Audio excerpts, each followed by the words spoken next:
1917 ஆண்டு ஷேகுல் ஹிந்த் இந்திய பெருந்தலைவர் மஹ்மூதுல் ஹசன் சாப் ரஹ்மத்துல்லாஹி அலைஹி அவர்கள் சுதந்திர போராட்ட உதவிக்காக வேண்டி துருக்கி மன்னருக்கு ஒரு கடிதத்தை எழுதுகிறார்கள்.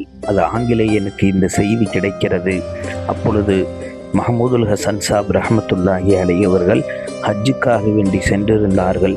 மக்காவுக்கு வெளியே அவர்கள் கைது செய்யப்பட்டு ஐரோப்பாவில் உள்ள மால்டா சிறையில் 3.25 வருஷம் அடைக்கப்படுகிறார்கள். அப்போது அவர்களின் வயது 90. அந்த வெள்ளையர்கள் அந்த சிறையில் அவர்களை எப்படி கொடுமை செய்தார்கள். ஒரு நாள் முழுவதும் குனிந்தே நிற்க வேண்டும், ஒரு நாள் முழுவதும் படுத்தே இருக்க வேண்டும். அவ்வளவு குறுகிய அறைகளில் அவர்கள் அடைக்கப்பட்டார்கள். அது மட்டுமல்ல, தினமும் அவர்களது இடுப்பில் சூடு போடப்பட்டது. அதன் காரணமாக அவர்களது இடுப்பின் சதைகளே இல்லாமல் இருந்தது.